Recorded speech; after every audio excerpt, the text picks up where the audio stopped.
నమస్తే, నేను మీ Gopi. Welcome back to our channel. ఈరోజు మనతో వచ్చేసరికి political analyst and senior journalist Jagadev గారు ఉన్నారు. సార్ నమస్తే. సార్ నమస్తే సార్, నంద్యాలలో అల్లు అర్జున్ మీద కేసు పెట్టారంట. అదేవిధంగా అక్కడ ఉన్న ఇప్పుడు ఎవరైతే వైసీపీ నుంచి ఎమ్మెల్యేగా పోటీ చేస్తున్నారో అతని మీద కూడా కేసు పెట్టారంట. అసలు ఏం జరిగింది సార్ అక్కడ నంద్యాలలో? వాస్తవానికి ఇప్పుడు ఇది మన ఈ సందర్భంగా మాట్లాడచ్చో లేదో కూడా తెలియదు. ఎన్నికల కోడ్ అమల్లో ఉన్న నేపథ్యంలో ఈరోజు సాయంత్రం 5 గంటలతో ప్రచారం కానీ ఏవి కానీ అన్నీ బంద్. కాకపోతే ప్రముఖులు, సెలబ్రిటీలు, సొసైటీలో ఒక మంచి గుర్తింపు ఉన్న వ్యక్తులు వచ్చేటప్పుడు స్థానికంగా ఉండే పిఎస్కి ఇన్ఫార్మ్ చేయాలి. ఎందుకు చేయాలి? రేపొద్దున్న వాళ్ళకి ఏదైనా జరగడానికి జరిగినా, వాళ్ళ ద్వారా వేరే వాళ్ళకి ఎవరికైనా జరగడానికి జరిగిన చెదురుమదురు ఘటనలు ఎదురైనప్పుడు ఇన్ఫర్మేషన్ లేకుండా వచ్చినందుకు వాళ్ళనేమంటారు, ముందు పోలీసుల్ని, ప్రభుత్వాన్ని ఆడుకుంటారు. మీడియా అసలు కనీసం కంట్రోల్ చేయలేకపోతే ఎట్లా అంటారు. ఓ బన్నీ గారు, అదే అల్లు అర్జున్ గారు ఇట్లా ఆయనకి సపోర్టుగా వెళ్ళి కలవడానికి వెళ్ళినప్పుడు, ఆయన మిత్రుడుగా ఆ ప్రాంతానికి వెళ్ళినప్పుడు మిత్రుడుగా వెళ్ళి కలవడానికి వెళ్ళారో, లేదంటే సపోర్టింగ్ ఇవ్వడానికి వెళ్ళారా, లేదంటే ఏదో ఆన్ ది వేలో అలా వెళ్తూ ఆయన అక్కడ ఉన్నారు కాబట్టి, క్లోజ్ ఫ్రెండ్ కాబట్టి కలవడానికి వెళ్ళారో తెలియదు, కానీ మొత్తానికి వెళ్ళారు. సడన్గా వెళ్ళడం అనేది ఎలాగో ఇప్పుడు పాన్ ఇండియా స్టార్ అయిపోయారు కాబట్టి పుష్ప సినిమాతో మరి జన సమీకరణ జరుగుతుంది, చూడడానికైనా ఎగబడతారు. ఎగబడినప్పుడు తొక్కిసలాట జరుగుతుంది, ఇబ్బంది కలుగుతుంది. బట్ ఏం జరగలేదనే ఉంది. ఈ పాటికి ఇంకా పెద్ద సెన్సేషన్ న్యూస్ అయిపోయేది కదా ఈ పాటికి. బట్ ఏంటంటే ఇన్ఫార్మ్ చేయలేదు, దానివల్ల ఇబ్బంది కలిగింది. దానికి తోడు సాయంత్రం 5 తర్వాత ఇటువంటి జన సమీకరణాలు అవి జరగకూడదు కదా. అది ఎవరికి పరోక్షంగాని ప్రత్యక్షంగాని ఎవరు సమీకరణం చేయకపోయినా, వీళ్ళు ఎవరిని పిలవకపోయినా అయ్యిందంటే బికాజ్ ఆఫ్ ఒక లీడర్, బికాజ్ ఆఫ్ ఒక స్టేజ్ మీద ఉండే వ్యక్తి, లేదా బికాజ్ ఆఫ్ ఆ ఇంట్లో ఉండే ప్రతినిధి, ప్రజాప్రతినిధి ఎవరైతే ఉన్నారో వాళ్ళు, లేదా ప్రజాప్రతినిధికి పోటీ చేయ వ్యక్తి వల్ల సమీకరణ జరిగింది కాబట్టి ఆ ఇంపాక్ట్ ఆయన మీద ఉంటుంది. సో అందుకు మేబీ పోలీసులు కేసు నమోదు చేస్తుండొచ్చు. మరోవైపు ఎన్నికల కమిషన్ కూడా చాలా సీరియస్గా ఉంది. ఎందుకంటే చాలా వరకు కొన్ని పోలింగ్ స్టేషన్ గుర్తించింది, కొన్ని క్రిటికల్ నియోజకవర్గాలను కూడా గుర్తించింది. ముందు ఒక 3 అబ్జర్వర్స్ పెట్టారు, దాని కింద మళ్ళీ ఒక్కొక్క లోక్సభకి ఒక్కొక్క అబ్జర్వర్ని పెట్టారు. అలా కాకుండా డిస్ట్రిక్ట్కి మళ్ళీ 2 డిస్ట్రిక్ట్ దాన్ని ఏమంటారు, స్కూటింగ్ ఆఫీసరు, డిస్ట్రిక్ట్ ఎలక్షన్ ఆఫీసర్లు మళ్ళీ నియమించారు. చాలా రిటర్నింగ్ ఆఫీసర్ కూడా ఉంటారు. అలాగా వీళ్ళందరినీ పెట్టి అబ్జర్వ్ చేసి ఎక్కడ ఏం జరిగినా, ఏం మిస్టేక్ జరిగినా ప్రతిదీ కూడా ఎవడు కంప్లైంట్ ఇవ్వడు కదా. ఇవ్వకుండా కూడా వీళ్ళు నోటిఫై చేసి రిజిస్టర్ చేయడానికి వాళ్ళ మీద ఒక కాస్ట్ని ఇవ్వడం, తర్వాత వాళ్ళకి ఎక్స్ప్లెనేషన్ అడగడం, ఏదైనా దానికి మించి బియాండ్ దట్ ఉంటే చర్యలు తీసుకోవడం, ఇవన్నీ జరుగుతుంటాయి. సో అలా జరిగినప్పుడు ఏమవుతుందంటే బై డిఫాల్ట్గా ఈ పోలీసులు వాళ్ళుగా సుమోటోగా స్వీకరించి కేసు నమోదు చేస్తారు. ఖచ్చితంగా మేబీ రేపొద్దున ఈయనకు కూడా ఎక్స్ప్లెనేషన్ వెళ్తే ఎక్స్ప్లెనేషన్ ఇవ్వాల్సి ఉంటుంది. ఎందుకు వెళ్ళారు మీరు, ఎవరికి చెప్పి వెళ్ళారు, ఏంటి పరిస్థితి. పైగా నిన్న మొన్న వెళ్తే అది వేరు, ఏదో జన సమీకరణ చేశారు, ఆల్రెడీ ఇంకా క్యాన్వాసింగ్ టైం ఉంది అనుకోవచ్చు. క్యాన్వాసింగ్ టైం కూడా అయిపోయింది కదా, సాయంత్రం ఇప్పుడు వెళ్ళినట్టున్నారు కదా. సాయంత్రం వెళ్ళారు, సాయంత్రం 5తో సరి కాబట్టి ఆ తర్వాత 5కి 1 నిమిషం అటున్నా కూడా అది మ్యాక్సిమం ½ అన్ అవర్ వరకు కన్సిడర్ చేస్తారండి. అయిపోయింది, 5 అయిపోయింది, క్లోజ్ చేయండి, జెండాలు తీయండి, ఇవి తీయండి, జనాలు ఎక్కడ కూడా వెళ్ళిపోండి అని చెప్పేస్తారు. ఇంకా అది దాటా కూడా ఇంకా ఇబ్బంది పడేలాగా ఉంటే మాత్రం ఖచ్చితంగా నోటీసులు ఇవ్వడం జరుగుతుంది. ఆల్రెడీ పిఎస్లో కంప్లైంట్ కూడా రైజ్ అయింది కాబట్టి ఖచ్చితంగా చర్యలు. బయట ఏమన్నా కొన్ని వార్తలు వస్తున్నాయి సార్, అల్లు అర్జున్ గారు కానీ వాళ్ళ ఫ్యామిలీకి కొన్ని విభేదాలు వచ్చి ఆయన ఒక వర్గానికి సపోర్ట్ చేస్తా, వీళ్ళు ఇంకొక వర్గానికి మద్దతు ఇవ్వడానికి వెళ్తారు. సో వాళ్ళిద్దరి మధ్య కొన్ని క్రాషెస్ వచ్చినాయని చెప్తున్నారు. దాని మీద ఏం చెప్తారు? మేబీ అంటే మీరు ఇది మాట ఎందుకన్నారో నాకు అర్థమైంది.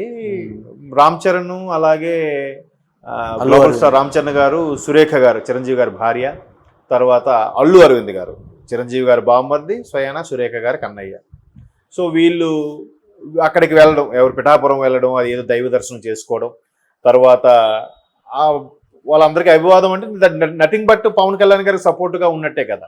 ఈవెన్ సురేఖ గారు కూడా పవన్ కళ్యాణ్ గారిని పోయి ఆశీర్వదించడం, తర్వాత రామ్ చరణ్ కూడా బాబాయ్ చేయి పట్టుకొని అభివాదం చేయడం, ఇవన్నీ అల్లు అరవింద్ గారు కూడా అక్కడ పార్టిసిపేట్ చేయడం. ఒక వాళ్ళిద్దరైతే ఓకే, చిరంజీవి గారి ఫ్యామిలీ అనుకోవడానికి. ఇక్కడ అల్లు అరవింద్ గారు కూడా వెళ్ళారు కాబట్టి ఒకవైపు అల్లు అరవింద్ గారు ఇటు వెళ్ళారు, బన్నీ గారు అక్కడ సపోర్ట్గా వెళ్ళారో, లేదంటే ఫ్రెండ్ పోటీ చేస్తున్నాడని విషెస్ చెప్పడానికి, ఆల్ ది బెస్ట్ చెప్పడానికి వెళ్ళారో తెలియదు. కానీ మేబీ అక్కడ ఫ్రెండ్గా వెళ్ళినప్పుడు వెళ్ళి ఉండొచ్చు.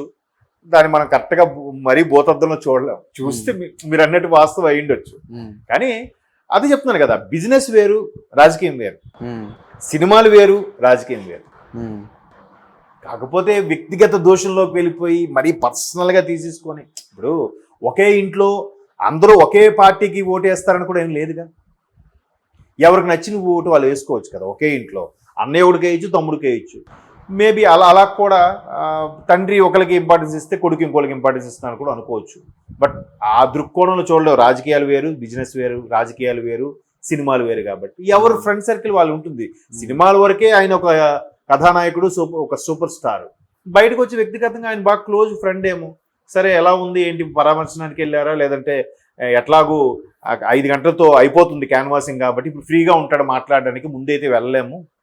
ముందు ఒక నిజంగా మద్దతు తెలిపేలాగంటే ముందే వెళ్ళొచ్చు కదా, వెళ్ళి అక్కడ సభలో ఎర్లీ మార్నింగ్ లేదు, 10 నుంచి వార్తలు వస్తున్నాయి. 2 వాళ్ళ ఇంట్లో ఉన్నారు. ఓకే, మరి అలాంటప్పుడు జన సమీకరణ అంటే మరి ఇన్ఫర్మేషన్ లేదని అవ్వాలి, లేదా 5 తర్వాత కూడా ఇంకా జనాలు చెదురుమదురుగా అవ్వకపోతే మాత్రం కేసు ఫైల్ చేయొచ్చు. లేదంటే ఇంపార్టెంట్ పర్సన్స్ వచ్చినప్పుడు, లేదా సెలబ్రిటీస్ గట్రా వచ్చినప్పుడు ఏమైనా జరిగితే ముందుగా మాకు ఇన్ఫార్మ్ చేయాలి కదా స్థానిక, అంతే కదా. పెద్ద వాళ్ళ సభలు జరిగినా ఇట్లాంటి సెలబ్రిటీ ఎవరు వస్తారని చెప్పినా స్థానిక పోలీస్ స్టేషన్కి, పిఎస్కి ఇన్ఫార్మ్ చేయాలి, చెప్పాలి. చెప్పకపోతే ఏమవుతుందంటే ఏదైనా వస్తే వాళ్ళు టేక్అవుట్ చేసుకోవాలి కదా, వాళ్ళకే కదా మచ్చ. సింపుల్గా అందరూ అనేస్తారు, ఏ పోలీసులు సరిగ్గా లేరురా అనేస్తారు. వాళ్ళ బాధలు ఎవరికి తెలుస్తాయి. కాబట్టి ఆ పరంగా కూడా చేయొచ్చు. ఒకవేళ కోడ్ అమల్లో 5 వరకు ఇంకా ఛాన్స్ ఉంది, ఆయన ఈ లోపలే వచ్చాడంటే పర్వాలేదు. 5 తర్వాత కూడా ఉన్నాడు అని ఇబ్బంది పడితే మేబీ ఫైల్ చేయొచ్చు. సో ఇప్పుడు ఆయన అరెస్ట్ అయ్యే అవకాశాలు ఉంటాయి అంటారా? అరెస్ట్ వరకు వెళ్ళవండి. ఇప్పుడు మీరు చెప్పారు కదా పొద్దున్న ఎప్పుడు వచ్చారు, మధ్యాహ్నం నుంచి వచ్చారు ఏదో అని. మధ్యాహ్నం నుంచి వచ్చి ఉన్నాము, జన సమీకరణ మేమేం చేస్తాం. నేను మామూలుగా అందుకే ఇట్లా జనాలు వచ్చి పడిపోతారని నేను ఎవరికి చెప్పలేదు, సైలెంట్గా వచ్చి సైలెంట్గా వెళ్ళిపోదాం అనుకున్నానండి.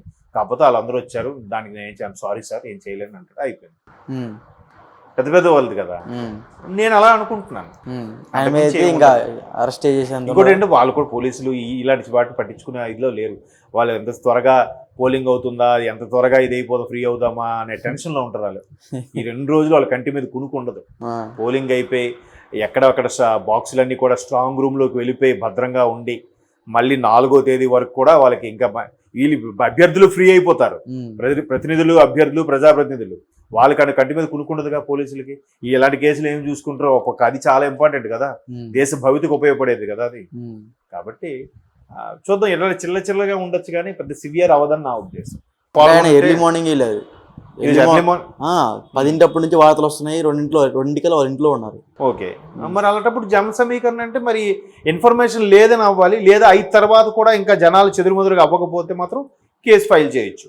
లేదంటే ఇంపార్టెంట్ పర్సన్స్ వచ్చినప్పుడు, లేదా సెలబ్రిటీస్ గట్రా వచ్చినప్పుడు ఏమైనా జరిగితే ముందుగా మాకు ఇన్ఫార్మ్ చేయాలి కదా స్థానిక, అంతే కదా. పెద్ద వాళ్ళ సభలు జరిగినా ఇట్లాంటి సెలబ్రిటీ ఎవరు వస్తారని చెప్పినా స్థానిక పోలీస్ స్టేషన్కి, పిఎస్కి ఇన్ఫార్మ్ చేయాలి, చెప్పాలి. చెప్పకపోతే ఏమవుతుందంటే ఏదైనా వస్తే వాళ్ళు టేక్అవుట్ చేసుకోవాలి కదా, వాళ్ళకే కదా మచ్చ.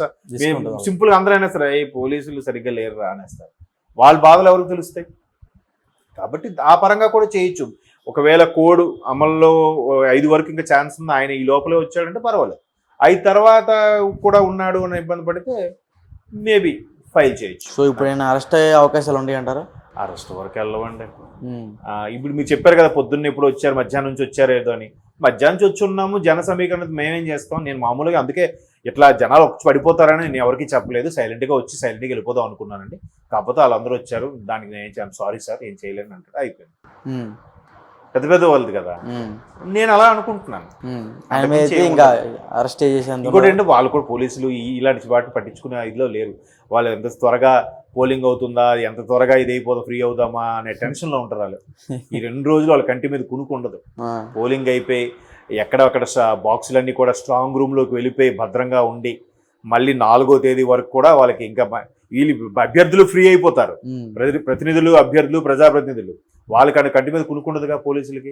ఇలాంటి కేసులు ఏం చూసుకుంటారో ఒక్కొక్క, అది చాలా ఇంపార్టెంట్ కదా, దేశ భవితకు ఉపయోగపడేది కదా అది. కాబట్టి చూద్దాం, ఇలా చిల్లగా ఉండొచ్చు కానీ పెద్ద సివియర్ అవ్వదని నా ఉద్దేశం. Okay sir, thank you sir.